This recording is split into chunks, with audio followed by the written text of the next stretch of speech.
इस वक्त की बड़ी खबर जम्मू कश्मीर से आ रही है, जहां सुरक्षा बलों को एक बड़ी सफलता हासिल हुई है। आपको बता दें कि 2 आतंकियों को मुठभेड़ में ढेर किया गया है। सुरक्षा बलों के साथ ये मुठभेड़ हुई जिसमें 2 आतंकी ढेर हो गई हैं और अनंतनाग की हल्कान गली में ये मुठभेड़ हुई। अनंतनाग में 2 आतंकियों को सुरक्षा बलों ने मार गिराया है। एक बड़ी सफलता यहां पर हासिल हुई है सुरक्षा बलों को। हल्कान गली जो अनंतनाग में है, उस इलाके में ये एनकाउंटर चला जिसमें 2 आतंकी ढेर कर दिए गए। लगातार हम देख रहे हैं किस तरह से आतंकी जो है वो वारदातों को अंजाम दे रहे हैं और सुरक्षा बलों की यहां मुस्तैदी रही कि इस एनकाउंटर में 2 आतंकियों को ढेर कर दिया गया है। हमारे सहयोगी नज़ीर मसूदी हमारे साथ जुड़ रहे हैं। नज़ीर, हम देख रहे हैं एक के बाद एक किस तरह से आतंकी घटनाएं बढ़ रही हैं। अनंतनाग में जो मुठभेड़ हुई उसके बारे में बताएं, इन आतंकियों से जुड़ी और क्या जानकारी? जी जया, ये एक और इनकाउंटर हुआ, एक और घटना घटी अनंतनाग के जो जिला का हल्कान है शांगस सब डिवीजन में। वहां आज सुरक्षा फोर्स, पुलिस और आर्मी ने जॉइंट ऑपरेशन लॉन्च किया और इनकाउंटर के दौरान 2 मिलिटेंटों को मार गिराया गया है। कहा जाता है कि शायद एक उनमें से फॉरेन मिलिटेंट, पाकिस्तानी मिलिटेंट हो सकता है और एक लोकल मिलिटेंट हो सकता है, जो 2 को इनकाउंटर के दौरान मारा गया और वहां से हथियार और गोला बारूद भी वहां से बरामद किया गया है। जाहिर सी बात है कि जब कहीं एक मिलिटेंट घटनाएं हो, हर दिन दर्जनों counter militancy operation Jammu Kashmir में सुरक्षा फोर्स लॉन्च कर रहे हैं हर जगह। तो अगर हम बताएं कि कल से कितनी वारदातें हुई, पहले एक वारदात हुई बडगाम के माझामा इलाके में, जहां 2 प्रवासी मजदूर जो यूपी से आए थे, उन पे गोली चलाई गई। सुफियान और उस्मान 2 मजदूर अपनी रोजी रोटी कमाने के लिए आए थे। यहाँ उन पे फायरिंग की गई, एक पे को हाथ में गोली लगी, दूसरे को टांग में गोली लगी। दोनों खतरे से बाहर हैं पुलिस के मुताबिक।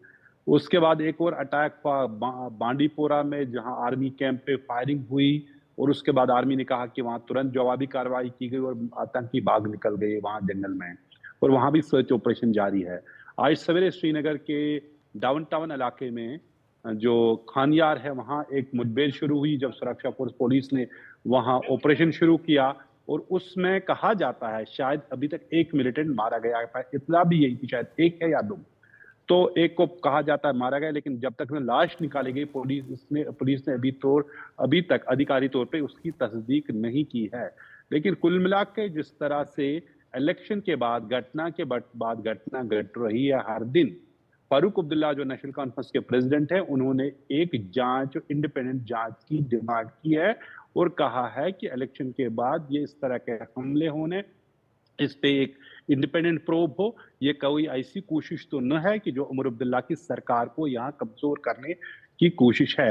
हकीकत यह है कि जम्मू कश्मीर में यूनियन टेरिटरी का जो निजाम है, उसमें पुलिस और सुरक्षा फोर्सेस इलेक्टेड गवर्नमेंट के अंडर काम नहीं करते हैं। वो डायरेक्टली सेंट्रल गवर्नमेंट या लेफ्टिनेंट गवर्नर के मातहत हैं। जम्मू कश्मीर सरकार जो उमर अब्दुल्ला की सरकार है, उसका कोई कंट्रोल पुलिस या सुरक्षा फोर्स पे नहीं है। तो इसलिए ये एक चैलेंज भी है और यूनियन टेरिटरी में ऐसा ही एक निजाम है जहां जिस तरह दिल्ली में law and order central government के पास है, बाकी जो सरकार अरविंद केजरीवाल की जो पार्टी आम आदमी पार्टी चला रही थी। जी। तो इसी तरह जम्मू कश्मीर में भी ऐसा ही निजाम है अभी तक, जब तक इसका स्टेटहुड वापस किया जाए।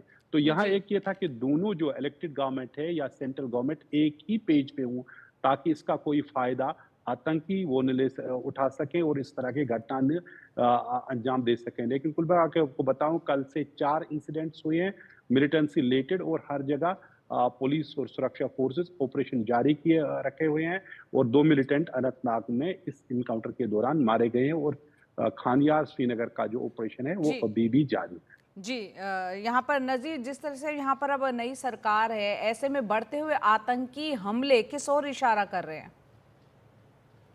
देखिए, जैसे मैंने बताया, जहां तक पुलिस और लॉ एंड ऑर्डर का एंटी मिलिटेंसी जो ग्रिड है, वो जम्मू कश्मीर की जो चुनी हुई सरकार के मातहत नहीं है। बिल्कुल।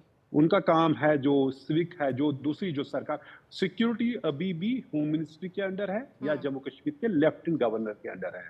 तो जो घटनाएं घटी वो किसी भी सूरत में सरकार के तरफ एट्रीब्यूट नहीं की जा सकती है, क्योंकि उनका कंट्रोल सुरक्षा व्यवस्था को ठीक करने का वो उनका नहीं है। फारूक अब्दुल्ला ने इल्जाम लगाया कि भाई शायद ये कोशिश एक है कि उमर अब्दुल्ला की सरकार को कमजोर करने की है, उसने एक इंडिपेंडेंट प्रोब की डिमांड की है। जी। कल ही जो नेशनल कॉन्फ्रेंस का एमपी है अगरुल्ला, उसने भी कहा कि बीजेपी को जवाब देना चाहिए कि यहाँ घटनाएं क्यों घट रही है, क्योंकि law and order central government की जिम्मेदारी है जम्मू बिल्कुल, कश्मीर में। सेंट्रल गवर्नमेंट की जिम्मेदारी है लॉ एंड ऑर्डर यहाँ पर, क्योंकि पुलिस सुरक्षा बल जो है वो उमर सरकार के हाथ में नहीं है, केंद्र सरकार के तहत आता है। और ये जो आतंकी घटनाएं बढ़ रही है उसके मद्देनजर फारूक अब्दुल्ला ने कहा है इसकी स्वतंत्र जांच कराई जानी चाहिए। बहुत बहुत शुक्रिया नज़ीर, तमाम जानकारी हमें देने के लिए।